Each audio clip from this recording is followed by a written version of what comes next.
बिस्मिल्लाहिर्रहमानिर्रहीम नहमदुहु व नुसल्ली व नुसल्लिमु अला रसूलिहिन नबिय्यिल करीम। आज फिर हम कुर्बानी के हवाले से चंद अहम और ज़रूरी मसाइल बयान करने की कोशिश करेंगे। वैसे रोज़मर्रा की बुनियाद पे हम मुख्तलिफ मसाइल के हवाले से बयान करने की कोशिश करते हैं, लेकिन आजकल चूँकि लोगों की तरफ से कुर्बानी के हवाले से बहुत सारे मसाइल पूछे जाते हैं और फिर ईद के जो है अय्याम वो भी करीब करीब हैं, तो इसलिए आज मैंने मुनासिब समझा कि कुर्बानी के हवाले से चंद अहम और ज़रूरी मसाइल बयान करने की कोशिश करूं। अगर इन मसाइल को आप तवज्जो के साथ सुनेंगे तो इंशाअल्लाह अज़्ज़ा वजल इससे आपको काफ़ी फ़ायदा होगा। तो उन मसाइल में से एक सवाल जो है वो ये किया जाता है कि कुर्बानी किस पर वाजिब होती है,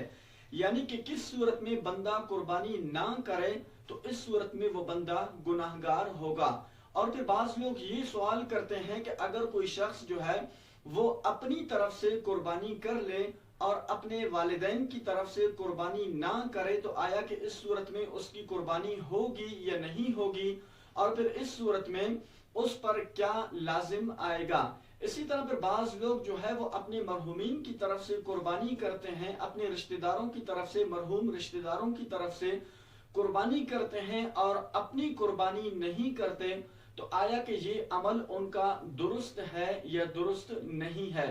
देखिए, सबसे पहली बात यह है कि आप तवज्जो के साथ सुने कि कुर्बानी किस पर वाजिब होती है। कुर्बानी जो है हर मुसलमान साहिब निसाब मुकीम पर कुर्बानी ये वाजिब है। अब यहाँ पर निसाब से मुराद ये है कि अगर किसी शख्स के पास 7.5 तोला सोना हो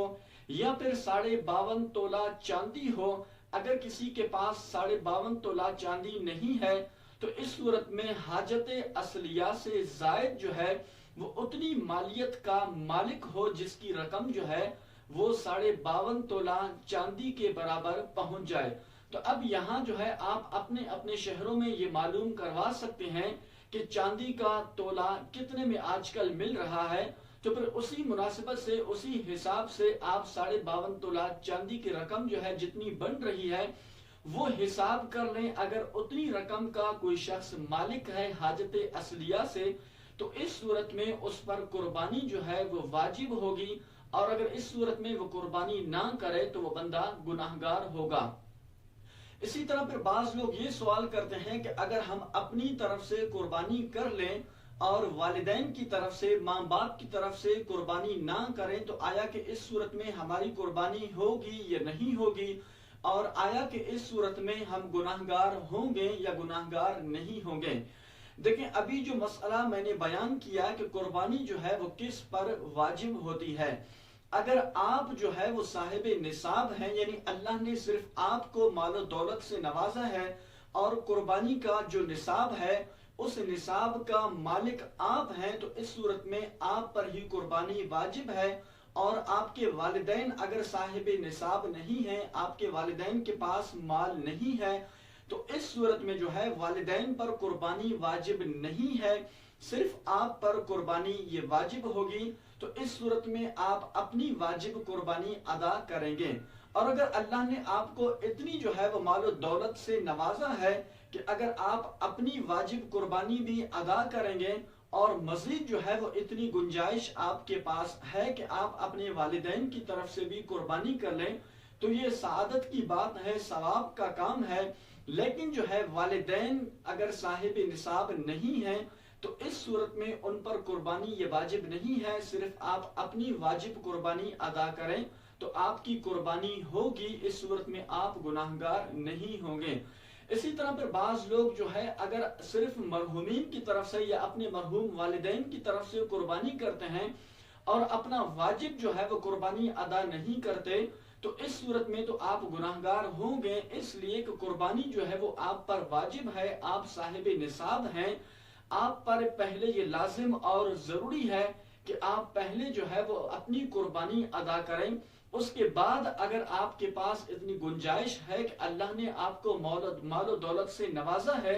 तो फिर इस सूरत में आप अपने मरहूम वालिदैन की तरफ से या फिर अजीज़ो अकारिब की तरफ से भी कुर्बानी कर लें, तो ये सवाब का काम है, सादत की बात है। लेकिन जो है अगर आप अपने मरहूमीन वालिदैन की तरफ से कुर्बानी ना करें तो इस सूरत में आप गुनाहगार नहीं होंगे। लेकिन जो है अगर आपके पास गुंजाइश है, माल में वसअत है, तो इस सूरत में फिर आप अपनी जो वाजिब कुर्बानी है उसकी अदायगी के साथ साथ अगर आप अपने मरहूम वालिदैन की तरफ से भी कर लें तो इंशाअल्लाह अज़्ज़ व जल आप सवाब के मुस्तहिक बनेंगे।